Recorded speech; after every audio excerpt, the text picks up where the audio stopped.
সামনে একটা বড় ফাসাদ অপেক্ষা করছে, আল্লাহ ভালো জানেন। একটা বড় মালহামা হবে পৃথিবীতে, মহাযুদ্ধ। এই যুদ্ধে পৃথিবীর অনেক মানুষ মারা যাবে, এমনটা হাদিসের মধ্যে এসেছে। কে জানে, আল্লাহ ভালো জানেন এটা কবে হবে, কত সালে, কিভাবে হবে। এমন হতেও পারে এটাই সেই পারমাণবিক যুদ্ধের সূচনা, ওয়াল্লাহু আলাম। কারণ তারা শুরু করেছিল চাইনকে কেন্দ্র করে, সেখানে পারে নাই। কেন্দ্র করে চেষ্টা করেছে একটা মহাযুদ্ধ লাগানোর, পারে নাই। সিরিয়াকে কেন্দ্র করে প্রায় হয়েই গিয়েছিল, এখানে অনেকগুলো দেশ ইনভলভ হয়ে গিয়েছিল, কিন্তু নিউক্লিয়ার যুদ্ধ পর্যন্ত যায়নি। কিছু মানুষ চাচ্ছে, একটা সভ্যতা চাচ্ছে যে পৃথিবীতে একটা মহাযুদ্ধ ঘটুক, এর ফলে পৃথিবীর ম্যাক্সিমাম মানুষ যেন মারা যায়, পরাশক্তিগুলো দমন হয়ে যায়, সে নতুন করে রাইজ করবে, সেই অপেক্ষায় বসে আছে। এবং তার নাম কি সেটা আপনারা আমার চেয়ে ভালো জানেন। প্রথম বিশ্বযুদ্ধের পরে একটা কান্ট্রি বিশ্বের রুলিং স্টেট হয়েছে, দ্বিতীয় বিশ্বযুদ্ধের পর আরেকটা কান্ট্রি বিশ্বের রুলিং স্টেট হয়েছে। এখন অন্য কোনো রাষ্ট্রকে যদি পৃথিবীর শাসন রাষ্ট্র হিসেবে আত্মপ্রকাশ করতে হয়, তাহলে বিশ্বে আরেকটা বড় যুদ্ধের দরকার আছে। জ্ঞানী মানুষ ইশারা বুঝবেন, তারা এই চেষ্টাই করছে। এভাবে বিশ্বের পরাশক্তিগুলোকে তারা লড়িয়ে দেওয়ার চেষ্টা করছে, এবং পিছন থেকে তারা দাবার গুটি চালছে, তারা সামনে আসবে না। এগুলো তারা বুঝবে যাদের দু চোখ আছে, খিদর আলাইহিস সালামের মতো। তারা বুঝবে না, লাহুম কুলুবুন লা ইয়াফকাহুনা বিহা ওয়া লাহুম আযানুন লা ইয়াসমাউনা বিহা ওয়া লাহুম আ'য়ুনুন লা ইউবসিরুনা বিহা উলাইকা কাল আনআম বাল হুম আদাল। এই শ্রেণীর মানুষ এগুলো বুঝবে না। আল্লাহ সুবহানাহু ওয়া তাআলা পবিত্র কুরআনুল কারীমের মধ্যে একটা সংক্ষিপ্ত এবং সারগর্ভ সূরা নাজিল করেছেন, তার নাম সূরাতুল আসর। আল্লাহ পাক এই সূরার মধ্যে মানব জাতির সাফল্যের, ইহকালীন কল্যাণ আর পরকালীন মুক্তির 4টা মৌলিক কাজ বলেছেন, যেটা আপনারা অনেকেই জানেন। আল্লাহ পাক প্রথমেই সময়ের কসম করেছেন, ওয়াল আসরি, সময়ের কসম, বা'দা আউযু বিল্লাহি মিনাশ শাইতানির রাজিম। সময়ের কসম করে আল্লাহ পাক বোঝাতে চাচ্ছেন সময় আমাদের জন্য খুবই প্রেশিয়াস বা মূল্যবান। সময় চলে গেলে ফিরে আসবে না। কিয়ামতের মাঠে যে 5টা প্রশ্ন হবে, তার মধ্যে প্রথম 2টাই কিন্তু সময় সংক্রান্ত। প্রথমটা হচ্ছে তোমার সারা জীবন কোন কাজে ব্যয় করেছো, দ্বিতীয়টা হচ্ছে তোমার যৌবনকাল কোন পথে ব্যয় করেছো। এই দুটো সময় সংক্রান্ত প্রশ্ন। আল্লাহ পাক এই সূরার মধ্যে ওয়াল আসরি দিয়ে শুরু করেছেন, সময়ের কসম। একই সাথে আল্লাহ রাব্বুল আলামিন সময়ের কসম করে আমাদেরকে অতীতের দিকে তাকাতে বলছেন।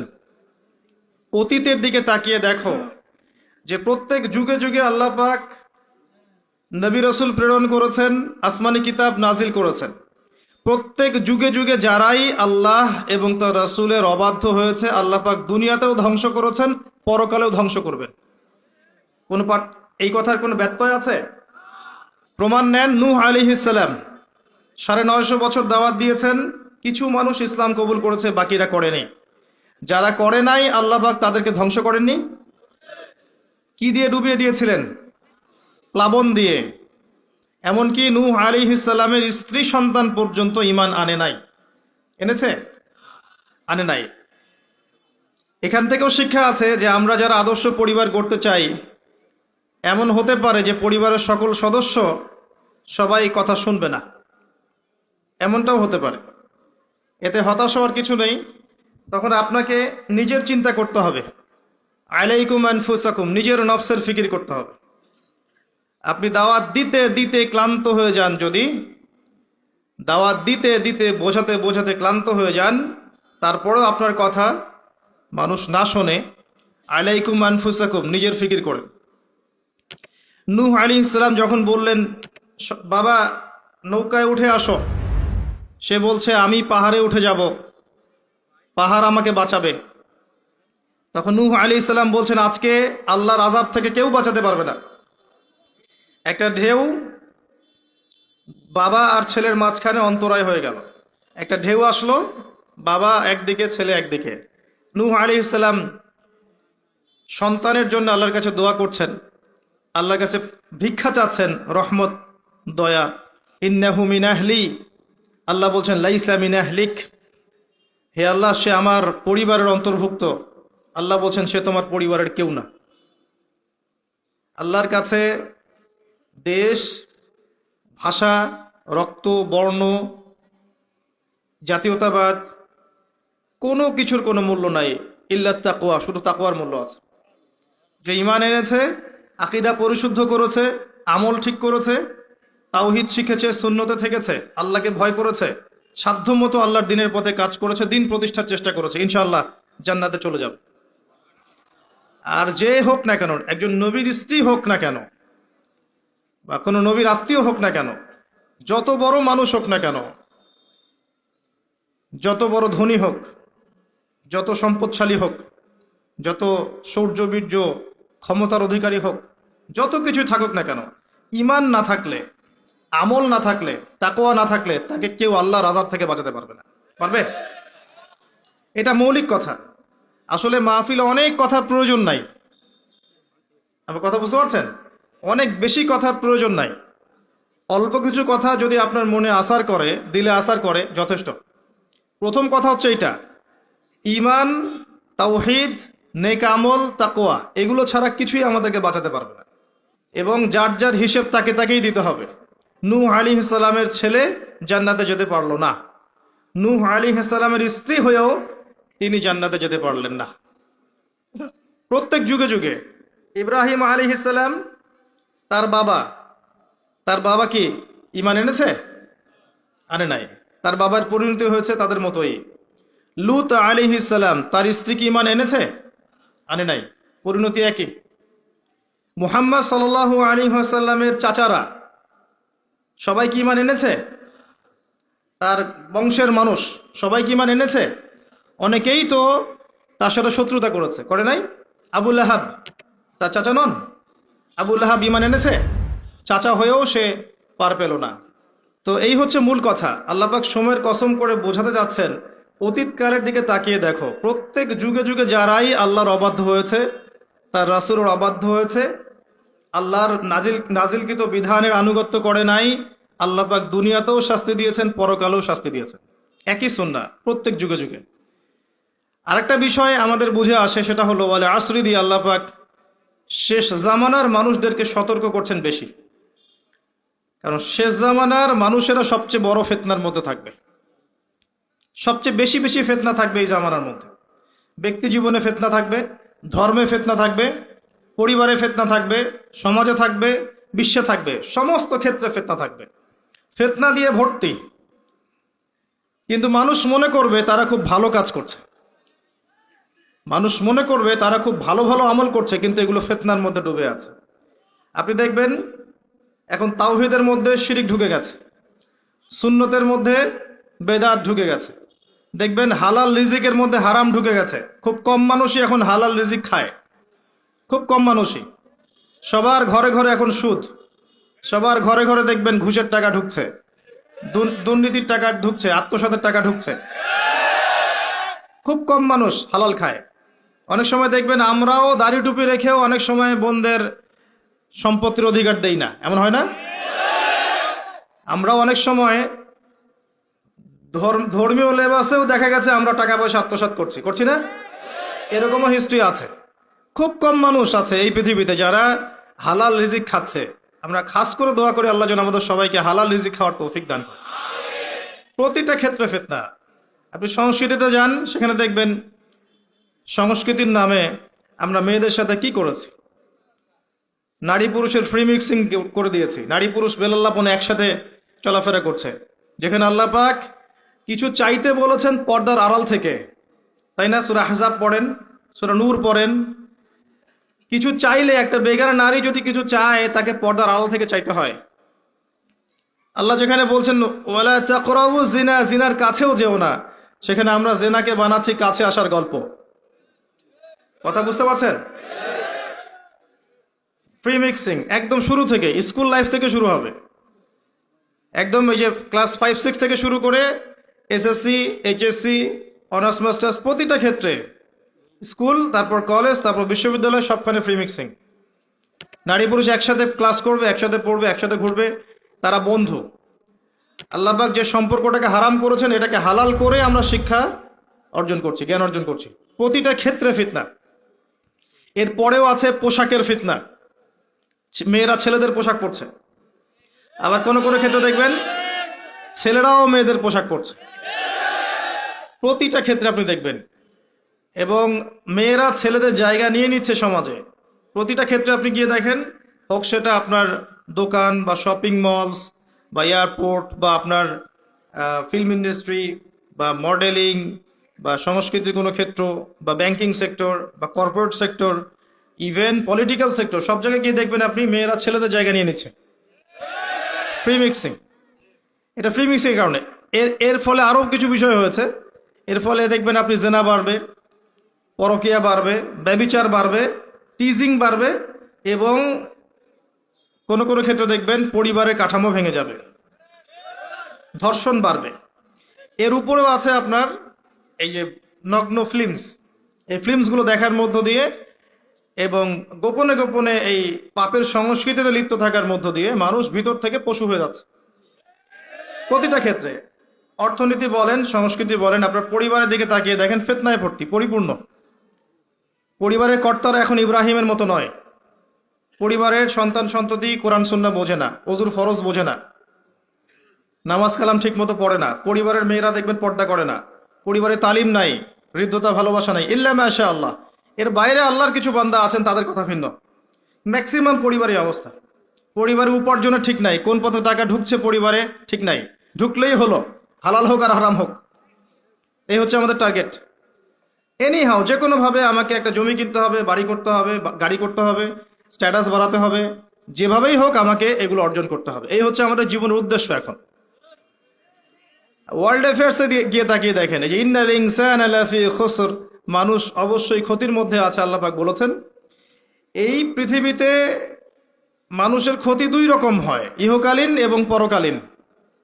দুনিয়াতে যত করাপশন বা দুর্নীতি, এর মূল কেন্দ্র হচ্ছে মানুষ। প্রতিটা ক্ষেত্রে মানুষ ফিতনা ফাসাদ সৃষ্টি করেছে। আল্লাহ এই কথাটা বলেছেন, যাহারাল ফাসাদু ফিল বাররি ওয়াল বাহরি বিমা কাসাবাত আইদিন নাস। জলে স্থলে যত বিপর্যয় ছড়িয়ে পড়েছে, এটা মানুষের হাতের কামাই, মানুষের হাতের কামাই। এমনকি আমরা পরিবেশটাকেও নষ্ট করে ফেলেছি, আবহাওয়াকে নষ্ট করে ফেলেছি, জলবায়ু নষ্ট করে ফেলেছি, পানির স্তর নিচে নামিয়ে দিচ্ছি, অপচয় করেছি। কোনো সেক্টর বাকি রাখি নাই ফাসাদ সৃষ্টি করতে। সামনে একটা বড় ফাসাদ অপেক্ষা করছে, আল্লাহ ভালো জানেন। একটা বড় মালহামা হবে পৃথিবীতে, মহাযুদ্ধ। এই যুদ্ধে পৃথিবীর অনেক মানুষ মারা যাবে, এমনটা হাদিসের মধ্যে এসেছে। কে জানে, আল্লাহ ভালো জানেন এটা কবে হবে, কত সালে, কিভাবে হবে, আল্লাহ ভালো জানেন। এমন হতেও পারে এটাই সেই পারমাণবিক যুদ্ধের সূচনা, ওয়াল্লাহু আলাম। কারণ তারা শুরু করেছিল প্যালেস্টাইনকে কেন্দ্র করে, সেখানে পারে নাই।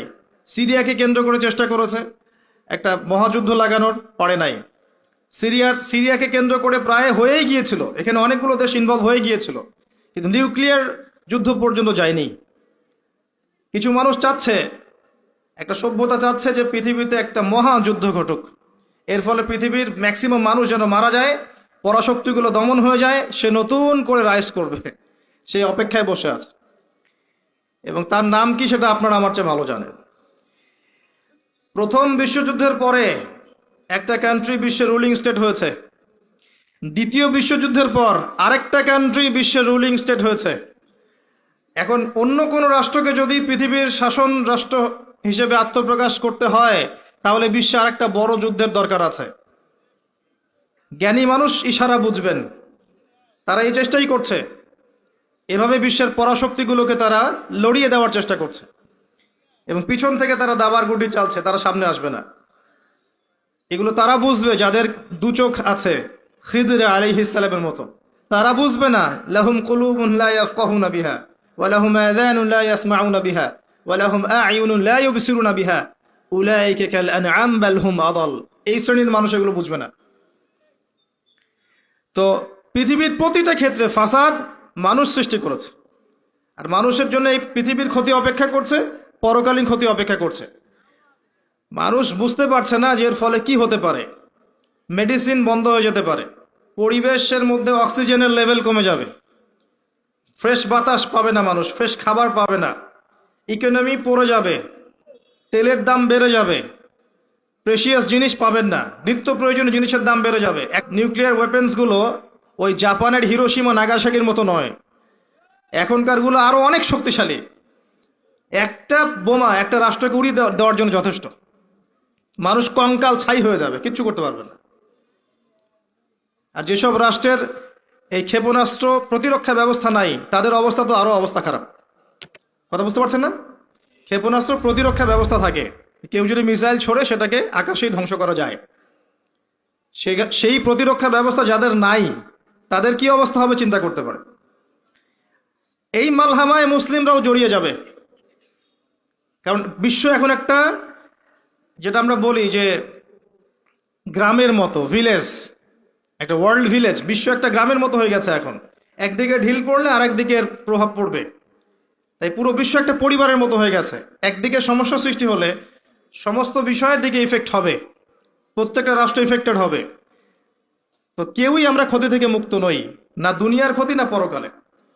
আর পরকালের ক্ষতি তো আপনারা আমার চেয়ে ভালো জানেন। মানুষের জন্য অপেক্ষা করছে পরকালের সওয়াল জবাব, কবরের আযাব, মিজান, পুলসিরাত, জান্নাত, জাহান্নাম।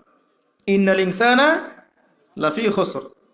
তারপরেও মনে হয় আমাদের চালচলন দেখলে যে ক্ষতি আমাদেরকে স্পর্শ করবে না।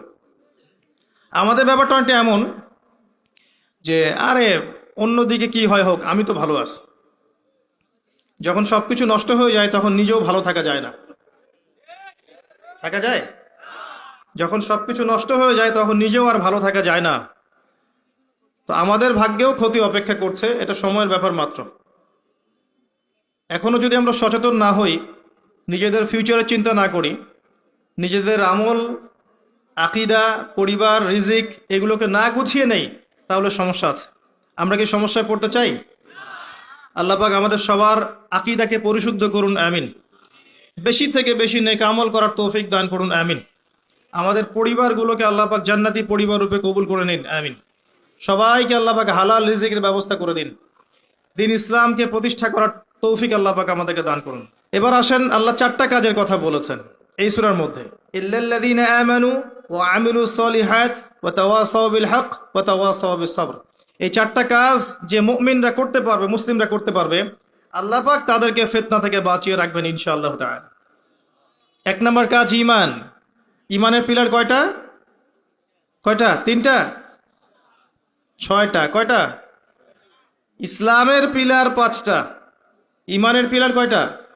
6টা। আল্লাহর প্রতি বিশ্বাস 1 নম্বর, ফেরেশতাগণের প্রতি বিশ্বাস 2 নম্বর, 3 নম্বর আসমানি কিতাব সমূহে বিশ্বাস, 4 নম্বর নবী রসুলগণে বিশ্বাস, 5 নম্বর পরকালে বিশ্বাস, ওয়াল ইয়াউমিল আখির, পরকালে বিশ্বাস, আর 6 নম্বর হচ্ছে তাকদীর বা ভাগ্যের ভালো মন্দের প্রতি বিশ্বাস। এগুলোকে 3টা কাজ করতে হয়।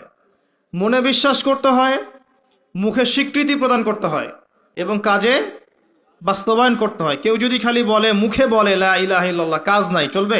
এই 3টা হচ্ছে আমাদের ঈমানকে টিকিয়ে রাখার মূল মন্ত্র। মনে বিশ্বাস, মৌখিক স্বীকৃতি এবং কাজে বাস্তবায়ন। আল্লাহ পাক আমাদের সবাইকে এটা করার তৌফিক দান করুন। এই ঈমান আনার পরে আমলে সালেহ করতে হয়। আমলে সালেহ কি জিনিস? সহজ কথায় বলছি, কোরআন এবং সুন্নায়, কোরআন এবং হাদিসে আল্লাহ এবং তার রাসূল সাল্লাল্লাহু আলাইহি ওয়াসাল্লাম যতগুলো কাজ করতে বলেছেন সেগুলো করা হচ্ছে আমলে সালেহ। এবং কোরআন এবং সুন্নায় আল্লাহ এবং তার রাসূল যত বিষয় থেকে নিষেধ করেছেন সেগুলো থেকে দূরে থাকাও হচ্ছে আমলে সালেহ। কথা কি বোঝা যায়? যেমন আল্লাহ পাক সালাত আদায় করতে বলেছেন, 5 ওয়াক্ত আদায় করি তো আমরা, এটা আমলে সালেহ। আল্লাহ পাক যাকাত দিতে বলেছেন, নেশাব পরিমাণ সম্পত্তি হলে যাকাত দেই তো আমরা, এটা আমলে সালেহ। দেখছেন ভয়েস কমে গেছে। যাকাত সবাই দেন? সবাই যাকাত দেয় না। সবাই যদি যাকাত দিত, বাংলাদেশের যাদের যাকাত ফরজ হয়েছে এরা যদি সবাই ঠিকঠাক যাকাত দিত, অথবা যাকাত আদায় করা যেত সবার কাছ থেকে, বাংলাদেশের একটা মানুষ না খেয়ে মারা যেত না। চ্যালেঞ্জ করলাম, একটা মানুষও না, ইনশাআল্লাহ তাআলা, ইনশাআল্লাহ তাআলা। এবং ওই চায়না, রাশিয়া যে বড় বড় প্রকল্পগুলো করে, ওর চেয়ে বড় প্রকল্প আমরা করতে পারতাম ইনশাআল্লাহ। আমাদের সম্পদের অভাব হতো না। আমরাই তো যাকাত দেই না, আমরাই তো ট্যাক্স দেই না, কর দেই না, আমরাই তো ফাঁকিবাজি করি, দুর্নীতি করি, আমরাই আমাদের সম্পদ লুটে পুটে খাই। তখন গিয়ে বাইরের বিশ্বের কাছে আমাদেরকে লোন নিয়ে আসতে হয়, ওয়ার্ল্ড ব্যাংকের কাছে, IMF এর কাছে। আবার সেই লোন শোধ করতে হয় চড়া সুদে। ওই সুদ আপনার পকেট থেকে যায়, আমার পকেট থেকেই যায়। দাড়ি টুপি রেখে ভাবছেন যে সুদ খান না, সবাই সুদ খাই। কে বলেছে সুদ খান না আপনি? ওয়ার্ল্ড অ্যাফেয়ার্স বোঝেন না তাই। আমরা যদি সবাই জাকাত দিতে পারতাম, এই চায়না, রাশিয়া, আমেরিকার দাঁড়ানোর ক্ষমতা ছিল না আমাদের সামনে। প্রতিটা সেক্টরে আমরা উন্নতি করতে পারতাম, শুধুমাত্র ইকোনমিক সেক্টরে না, সমরাস্ত্র ক্ষেত্রে, মিলিটারি ক্ষেত্রে, অস্ত্রশস্ত্রের ক্ষেত্রে, প্রযুক্তির ক্ষেত্রে, প্রত্যেকটা সেক্টরে বাংলাদেশ হতো সুপার পাওয়ার ইনশাআল্লাহ তাআলা। এটা সম্ভব ছিল, আমরা করতে দেইনি, বিকজ আমরা আমাদের জাকাত দেইনি। আমরা আমাদের অর্থনীতিকে সমৃদ্ধ করার চেষ্টা করি নাই। একটা জাতির অর্থনীতি একটা বেসিক জিনিস। ইকোনমিক সেক্টর যদি ডেভেলপড না হয়, আপনি যতই তাকবীর মারেন, নারায়ে তাকবীর, আল্লাহু আকবার, কিছু করতে পারবেন না। এটা বাস্তবতা। শুধু আইওয়াস শোডাউন করে লাভ নাই তো, প্র্যাকটিক্যাল হন। আমাদের মাথা পিছু আয় কত? জীবনযাত্রার মান কেমন? অনেক কষ্ট করা হয় এই সেক্টরে। এখন একটা লেভেলে এসেছে, এটা সত্য কথা, যে এখন এই সময় একটা লেভেলে এসেছে যে জীবনযাত্রার মান কিছুটা উন্নত হয়েছে। এটা সত্য কথা, আগের চেয়ে উন্নত হয়েছে। কিন্তু অনেক সেক্টর পড়ে আছে যেখানে আমরা কিছু করতে পারছি না, যেমন প্রযুক্তি খাত, সমরাস্ত্র ক্ষেত্র, অস্ত্রশস্ত্র, মিলিটারি সায়েন্স, অনেক ক্ষেত্র আছে যেখানে আমরা ওদের মতো করতে পারিনি, কারণ আমাদের ইকোনমিক বেসটা দুর্বল। আমাদেরকে ওদের সুদ নিতে হচ্ছে, ওদের কাছ থেকে দান নিতে হচ্ছে, এবং ওরা শুধু এমনি এমনি আমাদেরকে হেল্প করতে চায় না, ওরা ওদের স্বার্থ বজায় রেখেই আমাদেরকে হেল্প করতে চায়। যে উপকার করতে চায়, টাকার ঝুলি নিয়ে, বাস্কেট অফ মানি নিয়ে সামনে আসে, এমনি এমনি আসে না। ওরা ওদের স্বার্থ বুঝে শুনে এটা করতে চায়। চড়া সুদ নিবে তারা, এবং এগুলো সুদ দিতে দিতে আমাদের অবস্থা খারাপ হয়ে যায়। জাকাত দেন প্রিয় ভাইরা, জাকাত দেন। জাকাত আপনার ইকোনমিক সেকশনটাকে সাম্যাবস্থায় নিয়ে আসবে, এবং যাদেরকে আল্লাহ পাক কিছু ক্ষমতা দিয়েছেন, তাদের উচিত, আমি সম্মানের সাথে বলবো, তাদের উচিত যে নিসাব পরিমাণ সম্পদ যাদের হয়েছে, মুসলিমদের অ্যাটলিস্ট, এটা তো অমুসলিমদের সাথে সম্পর্কিত না, মুসলিমদের নিসাব পরিমাণ সম্পদ যাদের হয়েছে, এই জাকাতটাকে সুষ্ঠুভাবে আদায় করার একটা সিস্টেম চালু করেন। দেখবেন ইনশাআল্লাহ তাআলা ইকোনমিক সেকশন অনেক ডেভেলপড হবে ইনশাআল্লাহ। আমরা আমাদের টাকা দিয়ে চলবো। আমাদের দেশে কি ফলে না বলেন তো? এমন কোন জিনিস আছে যেটা আমাদের দেশে ফলে না? কোন মৌলিক চাহিদা, খাদ্য, বস্ত্র, বাসস্থান, চিকিৎসা, শিক্ষা, কোন সেক্টরটাতে আমরা পিছিয়ে আছি বলেন তো? প্রতিটা জিনিস আল্লাহ পাক এই বাংলাদেশকে উজাড় করে দিয়েছেন। ভালো করে চিন্তা, সমুদ্র আছে আপনার, নদী আছে আপনার সবুজ শ্যামল মাঠ দিয়ে ভর্তি, আপনার ধান, গম, পাট, কত কি যে হচ্ছে বাংলাদেশে, অবাক করা বিষয়। এই দেশের মাটিতে অনেক বড় বড় আল্লাহর ওলিরা এসেছিলেন, জানেন? অনেক বড় বড় দোয়া করেছেন তারা দেশের জন্য, এই জায়গার জন্য। জায়গাটা এমনি এমনি তো সুজলা সুফলা হয়নি। আল্লাহর বান্দারা যখন এখানে তাওহীদে থাকবে, সুন্নতে থাকবে, ইসলামে থাকবে, আল্লাহ আসমান জমিনের বরকতের দরজা খুলে দেবেন ইনশাআল্লাহ। এখন পর্যন্ত এখানে বহু বরেণ্য ওলামে কেরাম আছেন। আল্লাহকে সেজদা করা মানুষের অভাব নাই। মানুষ 5 ওয়াক্ত নামাজ পড়ে, মানুষের মধ্যে ইসলামের প্রেম আছে, মহব্বত আছে। রমাজান মাসে তারা আরো বেশি মুসল্লি হয়ে যায়। অনেক দুর্বলতা আছে, কিন্তু আমাদের দেশের মানুষ ইসলামকে ভালোবাসে না? কোরআনকে ভালোবাসে। আল্লাহ পাক রহমতের প্রতিটা দরজা খুলে দিয়েছেন দেশের জন্য। মাটি উর্বর, আপনার সাগর আছে, গ্যাস পাওয়া যাচ্ছে, কয়দিন পর তেল পাওয়া যাবে, আর অনেক কিছুই পাওয়া যাবে। যদি আমরা আমাদের ক্ষেত্রে সৎ হতাম, আমরা আমাদের সম্পদ কাজে লাগাতে পারতাম, জাকাত নিতাম ঠিকঠাক মতো, কেউ দুর্নীতি করতাম না, কোনো দেশের কাছে লোন নেওয়ার কোনো প্রয়োজন ছিল না আমাদের। আমরা আমাদের মতো করে চলতে পারতাম, মাথা উঁচু করে। এখন এই ক্ষমতা আল্লাহ পাক যাদেরকে দিয়েছেন, তারা যদি এই বিষয়গুলোর দিকে চোখ দেন, এটাই সবে কল্যাণকর। এটা সবার দায়িত্ব নয়। যাদেরকে আল্লাহ পাক এই দায়িত্ব দিয়েছেন, তাদের জন্য এই বিষয়গুলো। আমরা শুধু সর্বোচ্চ বিষয়গুলোকে বোঝানোর চেষ্টা করতে পারি বা মানুষকে দাওয়াত প্রদান করতে পারি, এতটুকুই। আল্লাহ পাক আমাদেরকে বোঝার তৌফিক দান করেন। প্রতিটা ক্ষেত্রে আমরা উন্নতি করতে পারবো যদি আপনি সালাতে আসেন, যাকাতে আসেন, ইসলামে আসেন, কোরআন সুন্নায় আসেন। কি বলছিলাম? ইমানের 6 পিলারে 3টা কাজ: মনে বিশ্বাস, মৌখিক স্বীকৃতি, কাজে বাস্তবায়ন, তারপরে আমল সালেহ। প্রতিটা কাজ যা আল্লাহ এবং তার রাসূল করতে বলেছেন, করলেই আমল সালেহ। যেমন নামাজ, আমল সালেহ; যাকাত, আমল সালেহ। আপনি সামর্থ্য হলে হজ করবেন, আমল সালেহ; ওমরা করবেন, আমল সালেহ। রমজান মাস আসছে সামনে, রমজানে 30টা রোজা রাখবেন, তারাবির সালাত পড়বেন, কোরআন খতম দিবেন, সব কি? আমল সালেহ। আমরা দোয়া করি আল্লাহ পাক যেন আমাদের সবাইকে রমজানে পৌঁছে দেন এবং বেশি থেকে বেশি রমজানে আমল করিয়ে গুনাহ মাফ করানোর তৌফিক আল্লাহ পাক আমাদেরকে দান করুন। আমিন। প্রতিটা কাজ পিতামাতার খেদমত করা, চুপচাপ যেখান থেকে নিয়েছো চুপচাপ রেখে চলে যাও, না হলে তোমার জন্য অপেক্ষা করছে পরকাল একটা শাস্তি। আল্লাহ পাক কিয়ামতের মাঠে ওঠার সাথে সাথে তোমার ডান হাত কবজি পর্যন্ত কেটে দিবেন। খুব সতর্ক। আর এই কথাটা আল্লাহ পাক আমার মুখ দিয়ে বের করালেন, তোমার কানে কিন্তু পৌঁছেছে, তুমি দাওয়াত পেয়েছ। সতর্ক আমি করেছি। চুরির শাস্তি কবজি পর্যন্ত হাত কেটে ফেলা। আমাদের চুরির শাস্তি গণধোলাই দেয়া হয় না, এটা ঠিক না, এটা ঠিক না, এটা গায়ে আইন হাতে তুলে নেবেন না। শাস্তি হাত কেটে ফেলা এটা ইসলামিক লস, এখানে বাস্তবায়িত নাই, কিন্তু এটা লস। আল্লাহ পাক এটা করবেন কিন্তু পরকালে। সতর্ক সাবধান থাকবেন।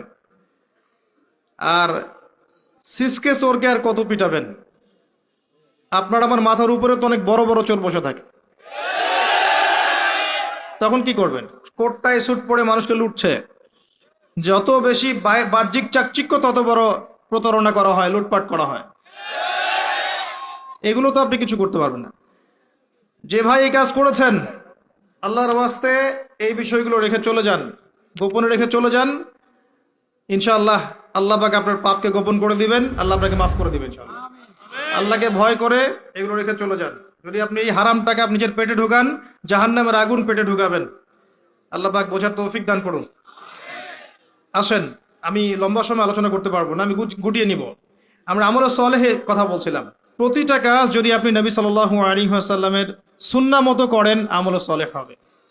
চরিত্র রক্ষা করার জন্য আপনি বিয়ে শাদী করেছেন, পরিবারকে ভরণ পোষণ করাচ্ছেন, এমনকি স্ত্রীর সাথে যে মিলিত হচ্ছেন, এটাও আপনার নেকি হবে ইনশাআল্লাহ।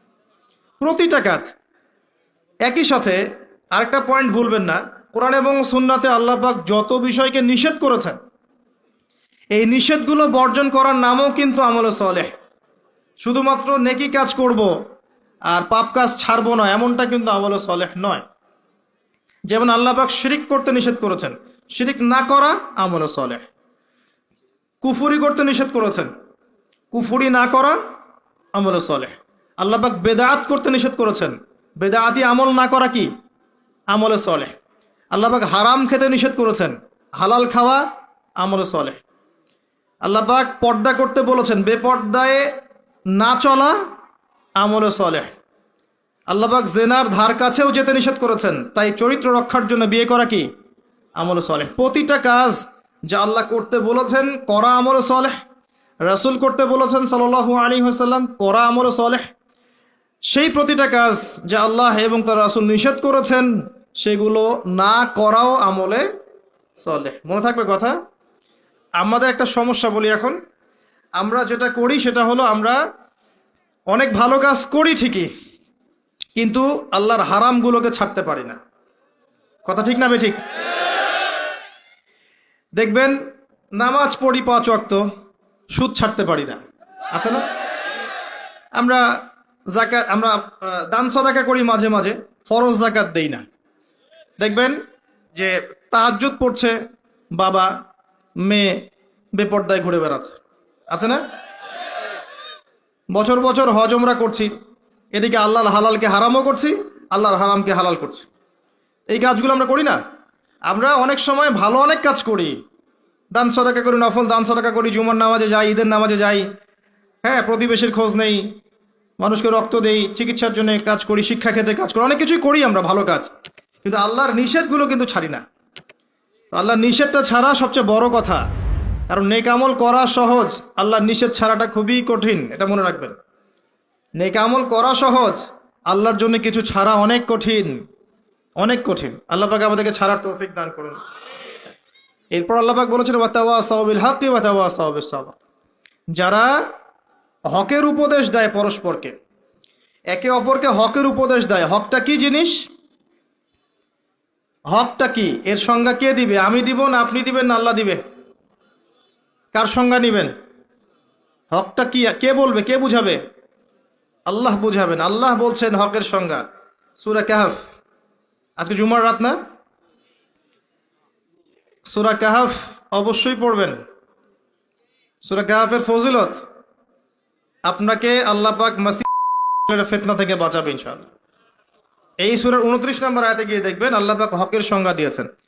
আল্লাহ পাক বলেছেন ওয়াকুলিল হাক্কু মির রাব্বিকুম, হক সেটাই, ভালো করে শোনেন, হক সেটাই, সত্য মিথ্যার মানদণ্ড সেটাই, ন্যায় অন্যায়ের মানদণ্ড সেটাই, জ্ঞানের মানদণ্ড সেটাই, ঠিক আছে, যেটা তোমার রবের পক্ষ থেকে নাজিল হয়।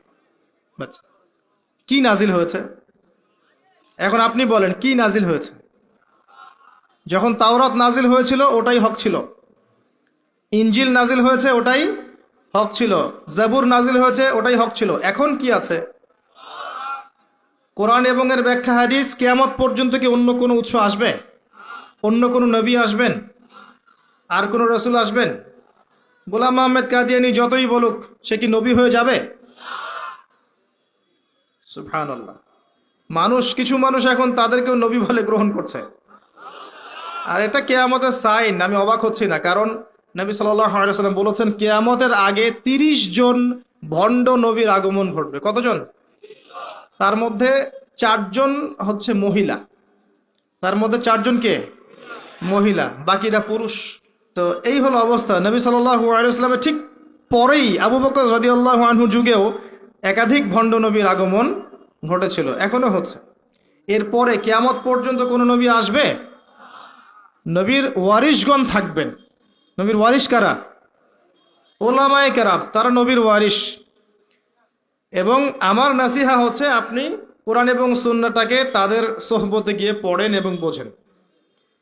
এটা সবচেয়ে বেশি ইম্পর্ট্যান্ট, কারণ কোরআন এবং সুন্নাহ তাদেরকে দেখে শিখলে আপনি ভালো শিখতে পারবেন। এবং এটা হচ্ছে সেই নববী সুন্নাহ। এখানে গিয়ে আপনি দেখতে পারেন, একজন সাধারণ মানুষ হিসেবে আপনি দেখতে পারেন যে অনেকের মাঝখানে হয়তো ইখতিলাফ আছে, ঠিক আছে, মত পার্থক্য আছে। এই মত পার্থক্যে আপনি ঢুকবেন না। তারা যদি মত পার্থক্য করে এটা তাদের উপর ছেড়ে দেন। আপনি সবাইকে সম্মান করবেন। কথা বুঝতে পারছেন? আপনি সব আলেমদেরকে সম্মান করবেন। হকপন্থী ওলামায়ে কেরাম যারা আছেন সবাইকে আপনি সম্মান করবেন। সবার সাথে আপনি সখ্যতা বজায় রাখবেন। তারা আপোষে কার সাথে কি করছে এটা আপনার দেখার দরকার নেই। কথা বুঝতে পারছেন? উদারভাবে যদি চিন্তা করেন তখন আপনি বুঝবেন যে আমরা সবাই এক এবং আমরা সবাই মুসলিম উম্মার অংশ। কেউ কারো শত্রু নই, আমরা সবাই একে অপরের ভাই। যদি কেউ আপনাকে ভাই মনে না করে, আপনি তাকে ভাই মনে করেন, ইনশাল্লাহ ঐক্য হয়ে যাবে। আল্লাহ পাক তৌফিক দান করুন বোঝার। আরেকটা মূলনীতি আছে যা আমি চেষ্টা করি মেনে চলার, যে প্রত্যেকের মাঝে আপনি কিছু ভালো জিনিস পাবেন। যে আপনাকে দু একটা বাজে কথা বলছে বা ভুল বুঝছে বা আপনার সমালোচনা করছে, তার মধ্যেও দেখবেন আপনি দু একটা ভালো জিনিস আছে না? ওইটা আপনি নিয়ে নেন, ওই ভালোটুকু আপনি নেন। সে আপনাকে বকা দিয়েছে, গালি দিয়েছে বা তহমত দিয়েছে বলে তার ভালোটা নিবেন না, এমনটা করেন না। তার ভালোটুকু আপনি নিয়ে নেন উদার মনে। আর প্রত্যেকের মধ্যে আপনি দেখবেন কিছু বিতর্কিত বিষয় আছে, খারাপ, যেটা খারাপ, এই খারাপগুলো আপনি নিবেন না, আপনি এড়িয়ে যাবেন। তখন দেখবেন আপনি সবার মাঝে একটা হৃদ্যতার বন্ধন তৈরি করতে পারবেন, অন্যথায় সম্ভব না। আর আমরা যতই ক্ষমতার দাপট দেখাই না কেন, আমরা যদি ইউনাইটেড না থাকি আমাদের কোনো মূল্য নাই বিশ্বের দরবারে। শোনেন ভাই, আল কোরআনুল কারীমকে অবমাননা করা, একজন অমুসলিম, একজন নাস্তিক বা একজন মুরতাদ কোরআনকে অবমাননা করেছে, এর চেয়ে বড় অবমাননা আমার দৃষ্টিতে এটাই যে কোরআনের একটা সরাসরি বিধানকে আমরা লঙ্ঘন করছি। আপনাকে দেখাচ্ছি আমি। আল্লাহ পাক বলেছেন ওয়া'তাসিমু বিহাবলিল্লাহি জামিআ, এটা প্রথম হুকুম। তোমরা আল্লাহর রজ্জুটা শক্ত করে ধরো, ওয়া'তাসিমু, শক্ত করে ধরো, জামিআন, ঐক্যবদ্ধভাবে, এভাবে হাতের আঙ্গুলগুলোর মধ্যে কোনো ফাঁক নাই, এভাবে। সূরা সফ পড়ে দেখবেন, কান্নাহুম বুনিয়ানুম মারসুস, এইভাবে আল্লাহ পাক ধরতে বলেছেন, এভাবে। এটা প্রথম হুকুম। তারপরেই আবার বলেছেন ওয়ালা তাফাররাকু, এরকম হয়ে যেও না। দুটো কথা, ধরো আর বিভক্ত হয়েও না। আমরা ধরিও নাই, বিভক্ত হয়েছি। এখন আপনি বলেন যে কোরআনুল কারীমকে একজন নাস্তিক, একজন মুরতাদকে অবমাননা করেছে, ও তো জানেই না যে কোরআন কি জিনিস, এটা বড় বিষয় না আমি জেনে বুঝে এই যে আয়াতগুলো মানছি না, এটা বড় বিষয়। কার দিকে চোখ তুলবেন আপনি? কার দিকে আঙ্গুল তুলবেন? নিজের দিকে আঙ্গুল তোলেন আগে। আগে নিজেদের আখেরে গোছান। আমি আল্লামা তকি উসমানী হাফিজাহুল্লাহ একটা বই থেকে একটা আয়াত স্মরণ করাই। একটা আয়াতকে নিয়ে তিনি একটা বই লিখে ফেলেছেন যে ইয়া আইয়ুহাল্লাযীনা আমানু আলাইকুম আনফুসাকুম লা ইয়াদুররুকুম মান দাল্লা ইন ইহতাদাইতুম ইলাল্লাহি মারজিউকুম জামিআন ফায়ুনাব্বিউকুম বিমা কুনতুম তা'মালুন। হে মুমিনগণ, তোমরা আগে নিজেরা নিজেদের নফসকে ঠিক করো, নিজের ঘর নিজে ঠিক করো, নিজের ঘর নিজে ঠিক করো, নিজের নফস নিজে ঠিক করো। আগে নিজের দিকে আঙ্গুল তোলেন। আমাদের দুর্বলতা কোথায়? আমাদের